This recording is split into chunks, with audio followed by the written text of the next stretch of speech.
반갑습니다.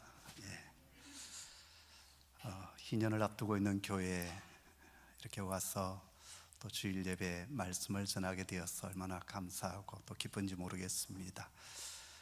무엇보다도 이 목사님께서 따뜻하게 저를 맞이해 주셨고요. 또 교회를 바라보면서 제가 한 몇 년 전에 제 아내와 함께 이곳에 2박 3일차 휴가를 온 적이 있었는데, 그때 지나가면서 와, 이곳에 한국적인 미가 있는 이렇게 예배당이 있구나. 그러고 보니까 우리 교단 교회였습니다. 근데 이 아름답고 또 하나님의 임재가 있는 교회에 와서 주일 말씀을 전하게 되어서 얼마나 기쁘고 감사한지 모르겠습니다. 동화작가 정치복님의 상처 없는 새가 어디 있으라 라고 하는 글이 있습니다. 상처 입은 젊은 독수리들이 벼랑으로 모여들기 시작했다. 날기 시험에서 낙방한 독수리, 짝으로부터 따돌림을 당한 독수리, 윗 독수리들로부터 핥힘을 당한 독수리. 그들은 이 세상에서 자기들만큼 상처가 심한 독수리는 없을 것이라고 생각했다. 그들은 사는 것이 죽느니만 못하다는데 금방 의견이 일치했다. 이때 막루에서 파수를 보던 독수리 중의 영웅이 손살같이 내려와 이들 앞에 섰다. 왜 자살하자고 하느냐? 괴로웠어요. 차라리 죽어버리는 것이 낫겠어요. 영웅 독수리가 말했다. 나는 어떠한가? 상처 하나 없을 것 같지. 그러나 이 몸을 봐라. 영웅 독수리가 날개를 펴자 여기저기 빗금친 상흔이 나타났다. 이건 날개 시험 때 솔가지에 찢긴 상처이고, 이건 윗독수리들이 핥힌 자국이다. 그러나 이것은 겉에 드러난 상처에 불과하다. 마음의 빗금 자국은 헤아릴 수도 없다. 영웅 독수리가 조용히 말했다. 일어나 날자구나. 상처 없는 새들이란 이 세상에 나자마자 죽은 새들이다. 살아가는 우리 가운데 상처 없는 새가 어디 있으라. 여러분, 이 세상 어디에 상처 없는 사람이 있겠습니까? 우리 모두는 저마다 아픔이 있고 상처가 있고 과거의 쓴뿌리가 있고 실패가 있습니다. 그러나 그 상처와 실패의 날, 그 아픔의 날, 그 눈물의 날, 우리가 어떤 삶의 태도를 취하느냐에 따라서 우리의 삶의 미래는 충분히 달라질 수가 있습니다. 오늘 본문 1절을 보십시오. 길앗 사람 입다는 큰 용사라고 했습니다. 히브리 원문을 찾아보았더니 깃보로 하일 이렇게 되어 있었어요. 깃보로라는 말은 전사, 싸우는 자, 용사라는 뜻을 가지고 있고, 하일이란 말은 유능한 자, 뛰어난 자, 능력 있는 자, 그런 뜻을 가지고 있습니다. 그래서 깃보로 하일이란 말은 뛰어난 전사, 능력 있는 싸움꾼, 용사, 그런 뜻을 가지고 있습니다. 사사기에 보면 하나님께서 기드온을 향하여서 너는 큰 용사다, 깃보로 하일, 그렇게 말하고 있습니다. 이스라엘의 첫 번째 왕이었던 사울을 부르셨을 때도 하나님께서 사울을 향하여 깃보로 하일, 너는 큰 용사다, 그렇게 칭하여 주셨어요. 오늘 입다는 하나님께서 인정하여 주시는 큰 용사 깃보로 하일이었습니다. 자, 그런데 그가 처음부터 깃보로 하일, 능력 있는 용사, 뛰어난 지도자였는가? 아니었습니다. 그는 태어날 때부터 상처투성이 문제를 안고 태어난 사람이었습니다. 그의 아버지는 길앗이었고요, 그의 어머니는 기생이었습니다. 우리 성경 번역에서는 기생이라고 점잖하게 표현하고 있지만 실은 몸을 파는 매춘부였다라는 것입니다. 입다의 아버지는 성적으로 문란한 사람이었고요, 그의 어머니는 몸을 파는 매춘부였습니다. 입다가 태어나면서 그의 어머니는 이 아버지 길르앗의 첩이 되었고, 그 아버지 집에 들어가서 배다른 형제들과 함께 입다는 살아야만 했습니다. 그런데 본처의 아들들이 엄청나게 구박을 하는 것입니다. 저놈은 우리의 형제가 될 수가 없어. 몸을 파는 여인의 몸에서 태어난 저는 우리의 형제가 될 수가 없어. 아버지가 돌아가시면 아버지의 유산을 이제 분기서로 기업으로 나누게 될 터인데, 저 몸을 파는 매춘부의 아들에게 아버지의 분깃을 기업을 줄 수 없다고 했습니다. 그래서 집에서 쫓아버렸어요. 자, 그렇다면 그의 아버지도 그의 어머니라도 나서서 그를 감싸주는 것이 마땅하지 않겠습니까? 그런데 어느 누구도 그를 감싸주지 못했습니다. 억울한 마음, 원통한 마음을 가지고 마을의 장로들을 찾아갔지만 그 장로들도 이 입다를 외면했습니다. 집에서 쫓겨난 입다가 너무나도 억울하고 원통하고 분하여서 정말 고통스러운 시간들을 보내었을 거예요. 상처가 얼마나 컸겠습니까? 여러분이 입다라고 한다면 여러분 어떤 삶의 태도를 취했을 것 같습니까? 깊은 상처를 안고 아버지와 어머니를 원망하고 자신을 내쫓은 형들을 저주하면서 살아갈 수 있는 것 아니겠습니까? 내가 언젠가는 저들에게 복수하리라. 그래, 나는 태생부터 걸러먹은 인생이야. 나는 원래 이 세상에 태어나지 말아야 될 저주받은 인생이야. 자신을 저주하며 포기하는 인생으로 살아갈 수도 있을 것이고, 아니면 극단적인 선택을 할 수도 있었을 것입니다. 그런데 입다는 어떤 선택을 하고 있습니까? 오늘 말씀 3절 찾아서 우리 한번 같이 읽도록 하겠습니다. 하나님의 말씀 3절 우리 같이 찾아서 읽겠습니다. 이에 입다가 그의 형제들을 피하여 돕 땅에 거주하며 잡류가 그에게로 모여와서 그와 함께 출입하였더라. 아멘. 입다는 그 형제들을 피하여 어디로 갔다라고 했습니까? 돕 땅으로 갔다라고 했습니다. 돕 땅이 구체적으로 어딘지에 대해서 학자들마다 의견들이 분분합니다. 그러나 대체적으로 길랏 북쪽 어디일 것이다. 지금의 요르단 북쪽 어디인 것 같습니다. 근데 돕이 지리적으로 어디일까 보다 더 중요한 것은 이 돕이라고 하는 단어의 뜻이 참으로 중요합니다. 돕이 어떤 뜻을 가지고 있을까요? 저는 대전에서 사역을 하고 있지만 살고 있는 것은 우리가 보통 알고 있는 일산 고양시입니다. 이 고양시 옆에 자유로가 있는데요, 자유로를 타고 쭉 올라가면 문산이라는 마을이 도시가 있고, 그리고 이제 그곳에 좀 더 올라가면 임진각이 있습니다. 근데 이 문산과 임진각 사이에 방구정이라고 하는 곳이 있어요. 이 방구정은 어떤 곳이냐면 우리가 잘 알고 있는 황희정성이 은퇴를 하고 그곳에 정자 하나를 짓고 그곳 이름을 방구정으로 지었어요. 방구정이라는 이름의 뜻은 갈매기를 친구로 삼는다, 그런 뜻을 가지고 있습니다. 원래 그곳 이름은 방구정이 아니었어요. 그런데 그곳 나루터에 정자 하나를 짓고 그곳에 살면서 내가 갈매기와 붙하여 살아가겠다, 그렇게 하고 방구정으로 이름을 지었습니다. 오늘 여기 입다가 형제들에게 쫓겨나서 도망쳐 간 곳은 그 당시 사람들이 살고 있지 않았던 산지였습니다. 입다는 그것을 거처로 삼고 그곳 이름을 돕으로 정했어요. 그럼 돕이라는 이름의 뜻이 무엇일까요?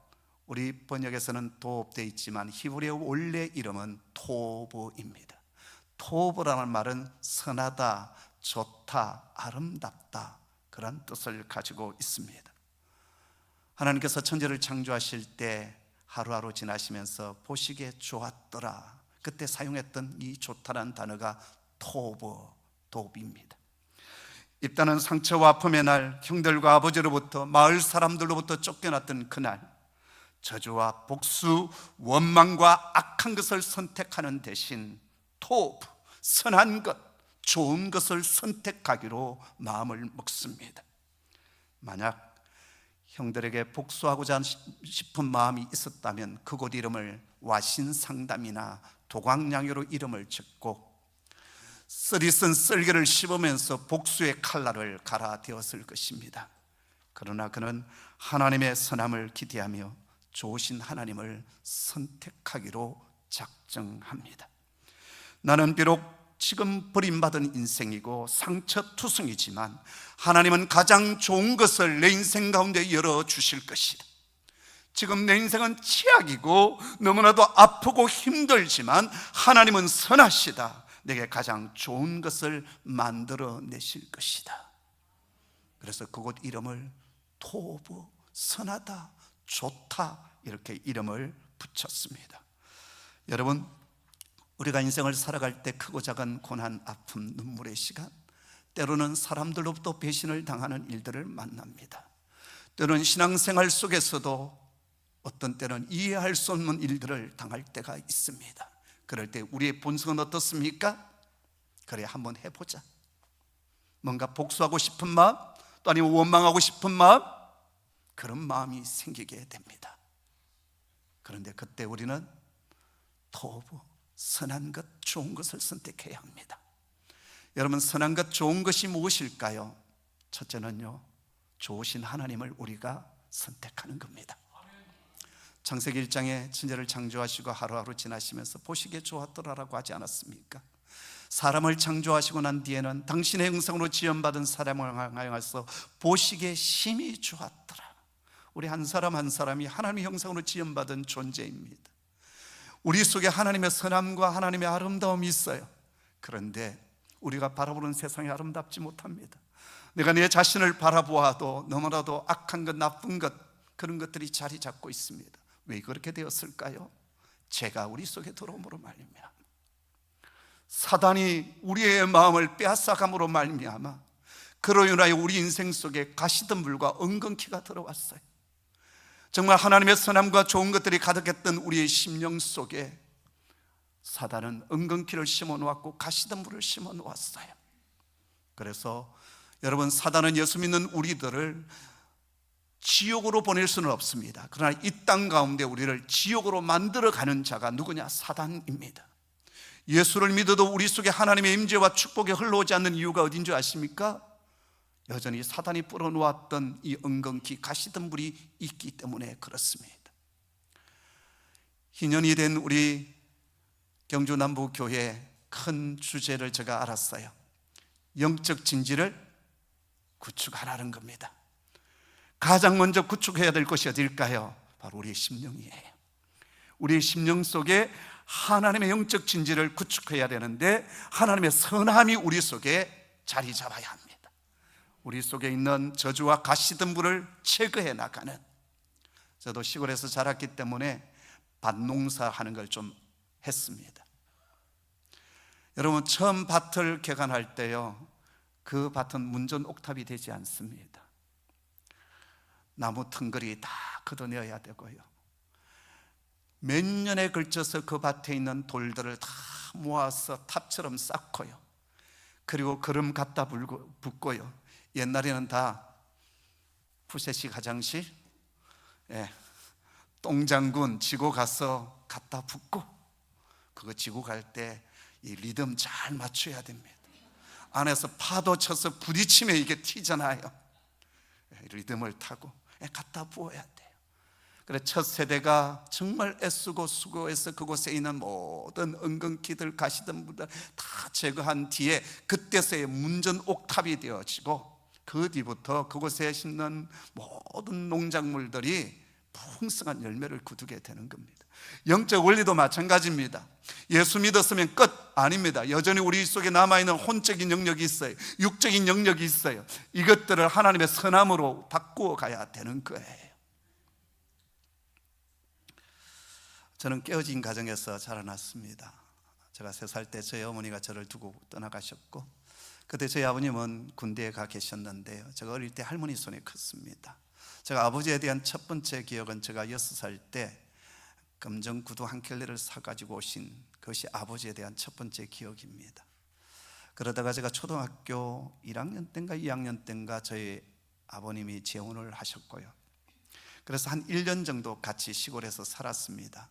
근데 1년 정도 지난 뒤에 저희 아버님과 새어머니는 부산으로 이제 이사를 가셨고, 여전히 저는 할머니 손에 컸습니다.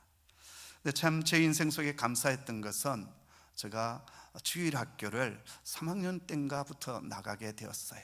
왜 나가게 되었냐면, 저희 할머님이 지금 생각해보면 종교심이 상당히 있으셨던 것 같아요. 그래서 정한수도 놓고 이렇게 빌기도 하셨고, 또 무당을 불러서 굿도 하셨는데요, 어느 날 저희 손을 이끌고 절에 가셨어요. 사흘 초파일 날 꽃갈 모자 쓰고 바라를 이렇게 쫙 했던 기억이 있습니다. 그래서 제가 이래봐도 절밥을 좀 먹었습니다. 근데 그 할머니께서 어느 날 제 손을 이끌고 성당을 가셨어요. 아주 종교를 이렇게 섭렵하시는 거죠.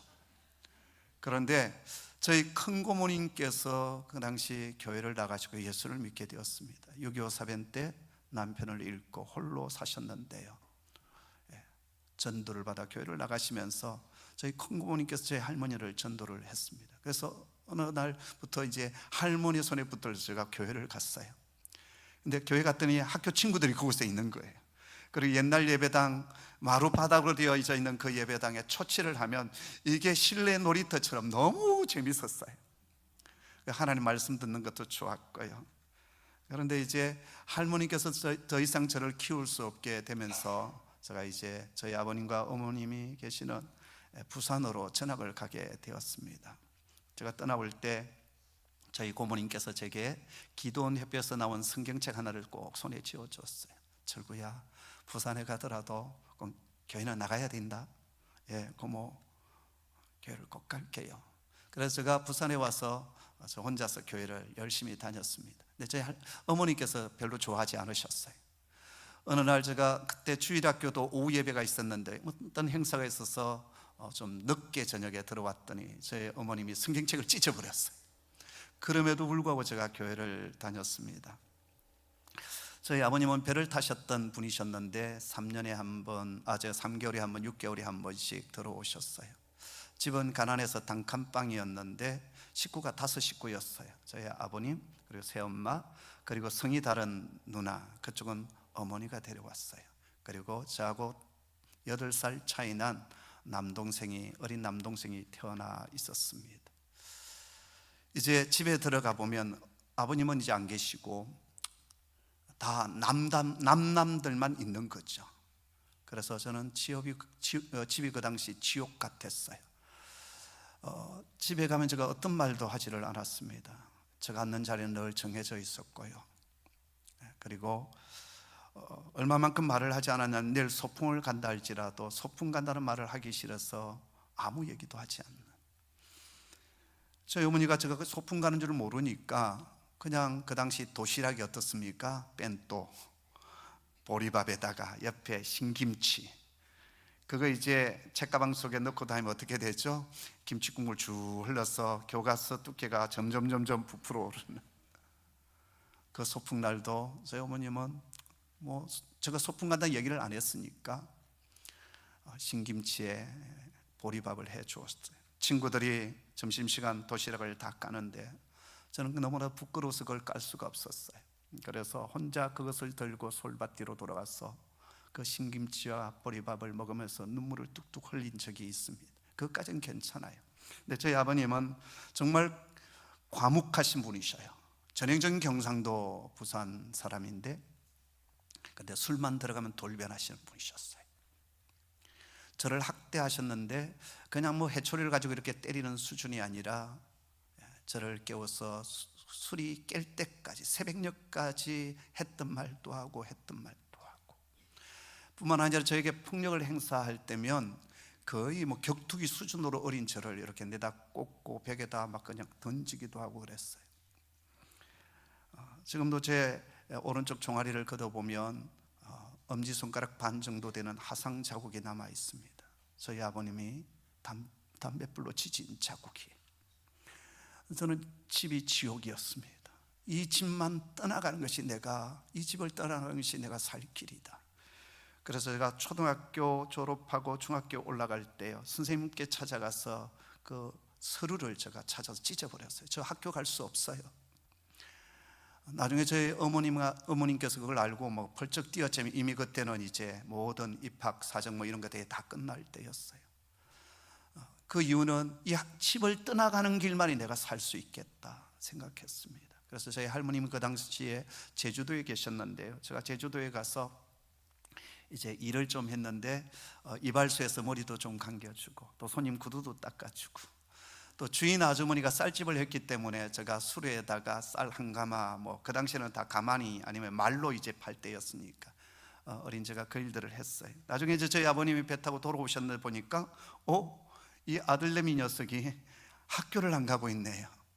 대신 저희 성이 다른 누나는 학교를 가고 있고, 이게 이제 안 봐도 비디오잖아요. 제가 찾아서 찢어버렸는데 이제 저희 어머님이 이제 덤터기 다 쓰신 거죠. 다시 붙들려서 제가 중학교에 입학을 하게 되었는데, 정말 지옥 같은 이 집, 벗어나는 길만이 내가 살 수 있겠다, 꿈도 없었고 제 배에다가 칼을 들이댔던 적이 한두 번이 아니었습니다. 그래서 제가 살기 위해서 중학교 2학년 때 가출을 했어요. 그래서 떠돌이 구두 닦기도 하고 또 구두 닦기 왕초에 붙들려서 제가 찍새 노릇을 좀 했습니다. 찍새는 뭐냐, 구두 닦기가 두 가지 종류가 있는데 딱새가 있고 찍새가 있어요. 딱새는 구두를 닦는 사람이고 찍새는 구두를 찌고 오는 사람입니다. 제가 아직 딱새 수준은 아니었고 찍새를 했는데요, 밤마다 제 귀에다 대고 얘기하는 한 형이 있었어요. 그 형은 남부민 그 시장에서, 시장 바닥에서 다리를 질질 꺼면서 고무줄 팔고 뭐 이런 형이었는데, 철구야, 너는 이곳에 있을 아이가 아니다, 도망가라, 도망가라. 그래서 제가 보름 만에 그곳을 도망을 쳤습니다. 근데 집은 돌아가기 싫고, 그래서 했던 일이 뭐냐면, 부산역 앞에 텍사스 골목이 있는데 거기 하교 골목이 있고 중국집이 있습니다. 그곳에 제가 취직을 해서 일을 하게 되었어요. 한 1년 정도 일을 하게 되었는데, 하나님은 저를 그곳에 두면 안 되셨던 것 같아요. 어떤 이벤트를 통해서 저로 하여금 집에 돌아오게 하셨어요. 근데 집에 돌아왔더니 저희 어머님이 교회를 나가고 계신 거예요. 와우. 바로 저희 집 옆에 권사님 한 분이 계셨는데요, 그 권사님께서 저희 어머니에게 전도를 하셨어요. 저에게는 성이 다른 누나가 있다고 했지 않습니까? 어머니가 데려왔던 누나였는데 6학년 때부터 간질 증세가 있었습니다. 뇌전증이 있었고요. 그래서 밤에도 몸이 뻣뻣해지고 눈이 돌아가고 학교 체육 시간에 쓰러져서 엎혀오기도 하고. 근데 그 권사님께서, 철구 엄마, 인숙이의 병은 예수님을 만나면 끝나, 이 한마디에 꽂히신 거예요, 저희 어머님. 그래서 교회를 나가고 계신 거예요. 자, 지옥 같은 집이었지만 이제 믿음의 동력자가 두 사람이 되었어요. 그래서 제가 돌아와서 이제 세례도 받고 학생 일도 열심히 했습니다. 집은 여전히 단칸방이었기 때문에 이제 또 제가 이제 컸으니까 함께 집에서 생활하지 못하고 늘 교회에 머물렀습니다. 학생부실, 이 지하가 이제 본당 지하가 교육관이었는데 이제 그곳이 제 아지트였어요. 근데 제가 고등학교 2학년 때 폐결핵을 앓게 되었습니다. 죽음의 그림자가 제게 밀려오는. 제가 집을 떠나 보니까 그래도 고등학교는 졸업해야 사람 구실은 하겠다. 그래서 제가 열심히 이제 공부를 좀 해보려고 했는데, 고등학교를 졸업하고 빨리 돈을 벌어야 되겠다, 그런 생각을 했는데요, 제가 건강이 안 좋아지면서 학교는 제가 갔지만 출석만 부르고 양호실에 늘 마스크 쓰고 누워 있었어요. 왜냐하면 학교를 졸업을 해야 되는데 다른 친구들보다 2년이 늦었잖아요. 또다시 휴학을 하게 되면 영영 고등학교를 졸업 못할 것 같아서 어느 날 담임선생님께서 제 뺨을 때렸어요. 너는 법정 전염병을 가지고 있는데 다른 친구들 해가 되니까 학교 오지 말라. 그래도 제가 학교를 갔어요. 밤마다 제가 본당 바닥에 엎드려서 기도를 드렸습니다. 주님, 내 인생은 왜 이렇습니까? 다른 친구들처럼 평범한 삶도 아닌데 왜 이런 육신의 질고까지 주셔서 저를 이렇게 고통스럽게 하십니까? 네, 어느 주일 저녁이었어요. 어른들이 드리는 저녁 예배에 제가 출석을 했는데, 그날 목사님께서 전하신 본문의 말씀이 로마서 5장 3절 4절의 말씀이었습니다. 우리가 환난 가운데 즐거워하노니 환난은 인내를 낳고 인내는 연단을 낳고 연단은 소망을 이루는 줄 알미니라. 여러분, 환난은 절대 기뻐할 수 없는 일입니다. 그런데 그 환난 가운데 우리가 인내하고 연단되어지면, 연단이라는 말은 풀무불 속에서 정금을 재련한다는 그런 뜻을 가지고 있지 않습니까? 그럴 때 소망의 날이 온다라는 것이었어요. 저는 그날 눈물을 흘리면서 그 말씀을, 하나님께서 내게 주신 언약의 말씀을 레마의 말씀으로 받았습니다. 그때부터 제 기도가 바뀌어졌어요. 주님, 저를 소망의 사람 만들어주세요. 주님, 제 인생 가운데도 소망이 오게 하여 주시옵소서. 아멘. 그 기도를 드린 지 4년 뒤에 하나님께서 제 몸을 만져주셨고 치유해 주셨어요. 예, 우리가 기도하면 하늘에서 불덩이가 떨어져 가지고 깨끗이 나았다 이러면 얼마나 기가 막힌 간증이겠어요. 근데 그러지 않았고요, 어느 의사 선생님의 도움의 손길을 통하여서 하나님께서 제 몸을 고쳐주셨어요. 그리고 기도하는 가운데 하나님께서 저를 사용해 주시기를 원하셨고 제 자신을 하나님 앞에 올려드리기로 제가 고백을 했습니다. 그리고 제가 신학교에 들어갔고요, 목사가 되었습니다. 한 10년 전이었던 걸로 기억이 되는데 금산에 가면 사사학교라고 하는 대안학교가 있습니다. 그곳에 강의 하나를 부탁해서 제가 믿음의 유산이라는 제목으로 강의를 했는데 한 90분 강의를 하고 난 뒤에 이제 학생들의 질문 시간이었어요. 한 학생이 손을 들고 이렇게 질문했습니다. 목사님의 인생을 들어보니까 너무나도 기가 막히신데 목사님의 얼굴 속에 그런 고생한 흔적이 없습니다. 웃음이 넘치고 있는데 그 비결이 뭡니까? 그래서 제가 이렇게 대답했습니다. 내 인생 속에 찾아오신 하나님, 그 좋으신 하나님을 내가 만났고 선택했기 때문입니다 라고 했어요. 여러분, 우리는 모두 다 좋으신 하나님을 만난 사람입니다. 여러분 잘 선택하셨습니다. 두 번째, 여러분 좋은 것이 무엇일까요? 바로 믿음입니다. 어떤 사건들이 일어날 때마다 믿음의 선택을 하는 사람 되기를 소원합니다. 로마서 4장에 보면 바울은 아브라함에게는 두 가지 믿음이 있었다라고 했어요. 하나는 없는 것을 있는 것으로 만드시는 하나님을 믿었다라고 했어요. 무에서 유를 창조하시는 발아하시는 하나님을 아브라함은 믿었다라는 거예요. 두 번째는 죽은 자를 다시 살리시는 부활의 하나님을 믿었다라고 했습니다. 여러분, 오늘 우리에게 이 믿음이 있기를 원합니다. 제가 묵상하는 가운데 깨달은 것이 있습니다. 믿음은 두 가지 믿음이 있다고요. 구원 얻는 믿음이 있고 쓰임받고 축복받는 믿음이 있다라는 거예요.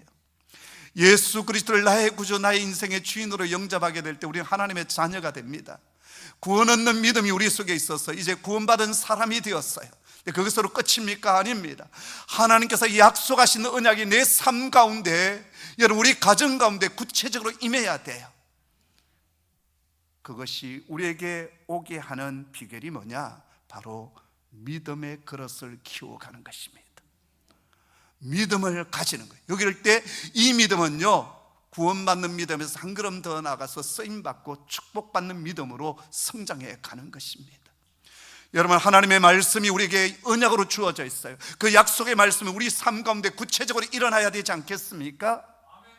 그것이 어떻게 일어날 수 있을까요? 바로 우리가 믿음으로 선택하고 믿음으로 결단하고 내 눈에 아무 증거 보이지 않는 그 순간에도 믿음으로 걸어가는 것입니다. 그래야 할 때 하나님의 언약의 말씀이 우리 삶 속에 어느 순간 임하게 되는 것입니다. 저는 83년도에 이제 장로의 신학대학교 신학과에 들어갔는데요, 그때 가방 하나 들고 올라갔어요. 저희 모교회 목사님께서는, 제가 이제 귀한 일꾼이니까 죄송합니다, 그 당시 귀한 일꾼이라고 우리 목사님께서 생각하셨던 것 같아요. 부산에 남아있으면 장학금 다 줘서 신학교 갈 수 있도록 하겠다. 근데 저는 고등학교 때까지 공부를 제대로 해본 적이 없어요. 그렇기 때문에 대학교만큼은 좀 서울에 가서 공부하고 싶었습니다. 그래서 집에서 등록금을 주지 못했기 때문에 저희 어머니에게 이런 얘기했어요. 엄마, 한 학기 등록금, 한 달 생활비만 마련해 주면 나머지는 내가 알아서 하겠다고. 그리고 올라갔어요. 기숙사에 들어가지 못했고요. 그래서 학교 강의가 끝나면 그 광장동 천호대교가 있는데 그 천호대교를 울면서 걸어갔던 적이 한 달 동안 있었어요. 그리고 그 천호 사거리에 있는 그 당시 명성교회 옛 예배당, 광성교회가 있었는데 그곳에 가서 제가 본당에서 쪽잠을 자고 학교 강의를 들었어요. 근데 하나님께서 놀랍도록 역사해 주셔서 제가 신대원까지 졸업을 했어요. 여러분, 믿음으로 걸어나갈 때 처음에는 답답하고 아무 증거 보이지 않지만 하나님께서 일하여 주십니다. 가장 선한 것, 가장 좋은 선택이 뭐냐? 어떤 일들을 결정할 때 믿음으로 결정하는 거예요. 우리 경주남부교회 모든 성도 여러분, 믿음으로 결단하고 믿음으로 발을 내딛는 하나님의 사람 되기를 주님의 이름으로 축복합니다. 세 번째, 가장 좋은 것 선택하는 게 뭘까요? 말씀이 기준이 되는 것입니다. 말씀을 붙드는 거예요. 저는 30년 전에 고양시에서 교회를 개척했습니다. 상가 25평에서 저희 가족만 시작했던 교회였어요. 제가 섬겼던 교회에서 개척자금 5천만 원을 주셔서 그걸 들고 모교회로부터 멀리 떨어진 곳, 사람이 없는 곳으로 갔습니다. 근데 하나님의 은혜를 주셔서 교회가 많이 부흥이 되었어요. 교회가 개척된 지 6년째 되던 해였던 걸로 기억이 됩니다. 그때 제가 바울의 여정을 쫓아서 혼자 배낭을 짊어지고 지금의 투르키예와 그리스 지역을 여행을 하게 되었습니다. 근데 그 길에서 제가 선교적인 비전을 받게 되었어요. 눈물을 줄줄 흘리면서 주님, 때가 되면 원하시면 제가 이 땅으로 오겠습니다. 그리고 이제 여행을 마치고 돌아가서 우리 교우들에게 이렇게 설교를 했습니다. 이번 여행길에 제가 선교 비전을 받았는데 제가 투르키의 땅으로 가려고 합니다. 때가 언제인지 모르지만 저를 선교지로 좀 보내주십시오. 그런데 여러분, 교회를 개척하고 상가 25평에서 그 다음 지하 예배당 분양받고 그 다음에 또 새로운 건물 확보하고 뭐 이렇게 하다 보니까 세월이 흘러가기 시작하는 거예요. 그래서 제가 가기로 했던 그 투르키의 땅에 저의 제자가 그곳으로 갔어요. 그 친구가 경주 출신입니다. 경주에 있는 여기 감리교회가 있는 것 같은데요, 그곳에 장로님 아드님이신데 그 친구가 대학 때 우리 교회 왔고 또 제자 훈련을 저로부터 받았어요. 그래서 목사님 가셔야 될 곳 제가 가겠습니다. 가서 지금 사역을 아주 잘하고 있습니다. 그럼에도 불구하고 그때 하나님께서 제게 주셨던 말씀에 대한 것을 제가 지켜야 되잖아요. 교회가 많이 부흥도 하고 성장도 했습니다. 그런데 하나님 앞에 제가 말씀으로 들려주셨던 것들이 늘 자리 잡고 있었기 때문에 한 10몇 년 전부터 제가 조기 은퇴를 결심을 하고 65세 조기 은퇴, 우리 교회 딱 사역이 맞춰지는 30년 사역이 맞춰지는 이제 작년이 그런 해인데요, 그때를 기점으로 해서 이제 우리 공동체에게 젊은 리더십에게 넘겨주고 저는 선교지로 갈 준비를 했습니다. 제가 생각했던 선교사는 순회 선교사였어요. 우리 선교사님들에게 가서 피로를 채워주고, 제가 보니까 은퇴하시는 선배님들이 나이가 많아지면 말이 많아지더라고요. 그래서 나는 30년 동안 말을 많이 했으니까 말보다는 좀 몸으로 섬겨야 되겠다. 그래서 제가 뭘 배웠냐면 목공 기술을 배웠어요. 2023년도에 서울 장로회 신학대학교에서 목회자 대상으로 목공 학교가 열렸는데 월요일부터 목요일까지 하루에 8시간 3개월 동안 제가 그곳에 가서 목공 기술을 배웠습니다. 그리고 자격증도 땄어요. 제가 이래봐도 내장 인테리어 2급 기능사 자격을 가진 자입니다.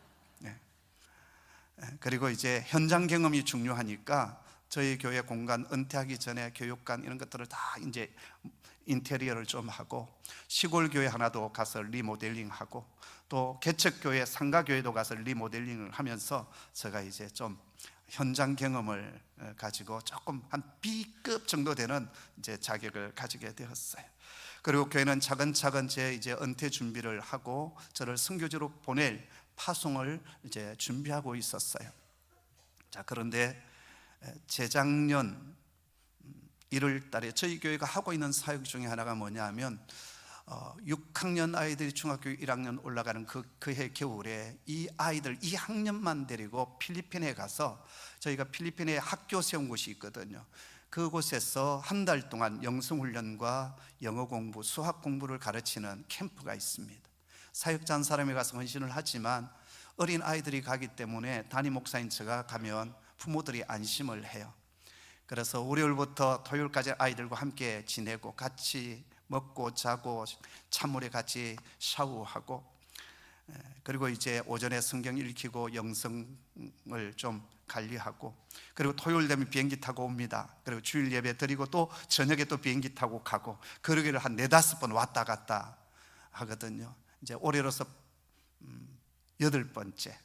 올해는 전적으로 잊지 못하고 데리고 들어간 주간, 그다가 빠져나올 때 이제 데리고 왔는데요.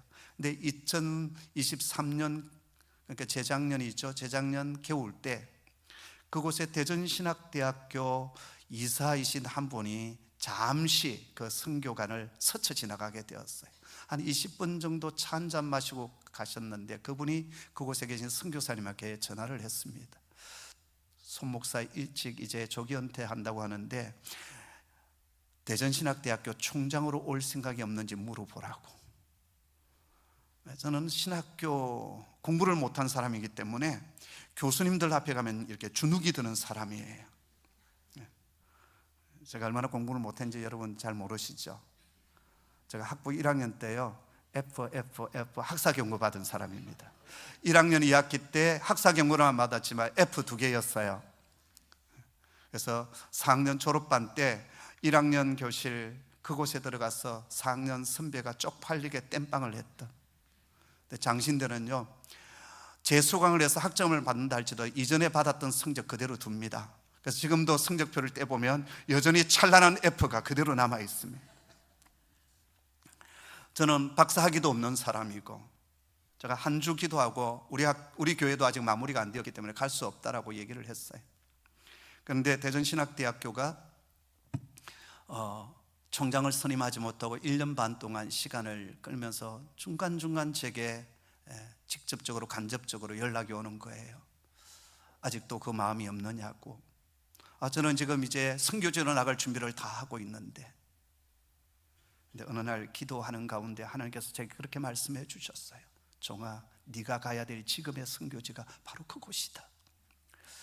제가 주변 분들에게 다 상의를 좀 드렸어요. 이만큼 저만큼 대전신대에서 총장으로 좀 콜링을 하는데 가야 될 것 같습니까? 했더니 19은 가지 말라고, 절대 가면 안 된다고. 그 학교는 지금 산소호흡기를 끼고 있는 학교이고 곧 문 닫을 학교이고, 아니 30년 목회 아름답게 마무리하고 이제 자유로운 영혼으로 좀 순회사역하기로 했는데 왜 그곳에 가서 생고생하느냐고. 그리고 인터넷 검색을 해봤더니 대전신대에 대한 여러 가지 인터넷에 나와 있는 것들은, 뉴스들은 이전에 서로 고소고발하고 싸우고 분쟁이 있고 부실대 이런 것들만 잔뜩 올라와 있는 거예요. 그런데 하나님의 말씀은 네가 가야 될 선교지다. 저 어떻게 하겠어요? 갈등이 많았습니다. 근데 지난 4월 달에, 작년 4월 달에 유럽에 있는 선교사 대회가 있었는데 그곳에 제가 강사로 초청을 받아서 강의를 하게 되었습니다. 어떤 말씀을 전할까 그렇게 하다가 하나님 떠올려 주셨던 말씀이 출애굽기 4장이었어요. 하나님께서 모세에게 찾아오셔서 네 손에 든 것이 뭐냐? 예, 지팡이입니다. 던지라. 그랬더니 뱀이 되지 않습니까? 그런데 그 다음 하나님의 말씀이 아주 기가 막힌 말씀을 하십니다. 어디를 잡아라? 머리를 잡아라 라고 얘기합니다. 여러분, 뱀은 어디를 잡아야 되죠? 꼬리 잡아. 하나님께서 꼬리를 잡아라. 뱀은 어디를 잡아야 되죠? 머리를 잡아야 돼. 그러면 죽습니다. 저희 교회가 캠퍼스가 2개예요. 제가 섬기던 교회가 캠퍼스가 2개고 교회가 개척되었고, 그 캠퍼스는 그린벨트긴 하지만 땅이 한 18,000평 정도 되는, 농지가 한 6,000평 되고 농사를 지어야 되거든요. 그래서 제가 또 이래봐도 농부이기도 합니다. 농사 짓다가 몇 년 전에 코로나 시대 때 제가 살모사에 걸려서 거의 죽다가 살아난 사람이에요. 뱀은 꼬리 잡으면 큰일 납니다. 머리 잡아야 됩니다. 근데 하나님은 머리를 잡으라고 하시네요. 믿음 없이는 잡을 수 없는. 근데 모세가 순종하잖아요. 꼬리를 잡습니다. 그리고 제가 그 선교사님들에게, 여러분, 선교사가 된 것은 다 꼬리를 잡으시는 것이지요. 계속 꼬리를 잡으십시오. 그런데 성령의 내적 음성이 제게 들려왔습니다. 종아, 네가 꼬리를 좀 잡아라. 그래서 제가 그 말씀에 순종하기로 하고 작년 8월 달에 제가 대전신대로 내려왔습니다. 제가 이사회에서 이제 면접 인터뷰를 할 때 제가 이런 고백을 했어요. 저를 총장으로 선임해 주신다면 4년 임기 동안 제가 보수를 받지 않겠습니다. 총장 보수 받지 않겠습니다. 그래 내려왔는데 보니까 재작년 11월 달부터 작년 7월까지 교직원 임금을 전혀 주지를 못했어요. 전기세를 못 내어서 단전 단계였습니다. 그리고 또 사학연금재단에 불입해야 될 학교가 부담금을 주지 못해서 교직원들이 월급도 못 받는데 사학연금재단에서 대출을 받아야 되고 학자금 대출을 받아야 되는데 그것도 못하는, 시설 곳곳은 비가 새고 있고 다 낙후되어져 있는데 이 재정이 없다 보니까 그것도 못하고 있는. 그래서 작년 8월 달 정말 덥지 않았습니까? 제가 먼저 와서 했던 일은 그 방학 동안 한 달 동안 학교를 꾸미는 일이었어요. 그때서야 제가 알았습니다. 하나님께서 왜 저로 하여금 목수일을 배우게 하셨는지. 학생들을 위한 서비스 공간도 제가 휴게실도 만들고 또 여학생들의 쉼터도 만들어서 편백나무로 다 돌리고 그렇게 했어요. 그리고 이제 개강이 시작되었는데 돈이 없다 보니까 청소하시는 미화원 여사님 두 분을 퇴직 처리를 했어요.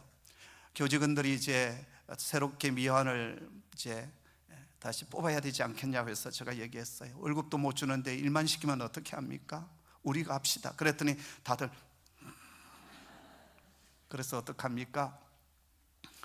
총장님 저에게 원래 관사를 줬는데 좀 학교에서 멀기도 했고 그래서 학교 바로 옆에 원룸을 제가 달라고 해서 그곳에서 생활을 하고 있습니다. 7시가 되면 제가 학교로 갑니다. 그래서 학교 건물 제일 위층부터 제 아래층까지 화장실을 제가 그때부터 청소하기 시작했어요. 총장이 청소하니까 어떻게 하겠습니까? 교직원도 청소하고 그러다 보니까 우리 학생들도 자발적으로 자기가 쓰는 공간들을 청소하기 시작한 거예요. 우리 경비하시는 분이 계신데 그분이 제게 이런 얘기를 했습니다. 총장님, 1학기 때는 모든 학생들과 교직원들의 얼굴이 웃음기가 없었습니다. 그런데 2학기 들어 우리 학생들의 얼굴 속에 웃음꽃이 번지고 있습니다. 하나님께서 우리 학교 가운데 일하시는 것 같아요. 할렐루야. 작년 이제 개강을 하면서 제가 선포했어요. 우리 학교는 답이 없습니다. 길이 보이지 않습니다. 우리가 할 수 있는 것은 기도밖에 없는 것 같습니다. 9시 강의가 시작되지만 우리 8시 채플실에 자발적으로 모여듭시다. 우리 학교 살려달라고 부르짖는 기도를 드립시다.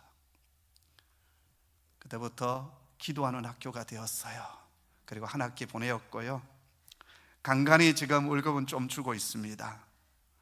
올해 들어와서 여전히 재정적인 압박, 아직도 해결하지 못한 체불임금도 있고 정말 앞으로 답답한 일들이 많이 있습니다만 올해 신대원은 100% 충원이 되었습니다.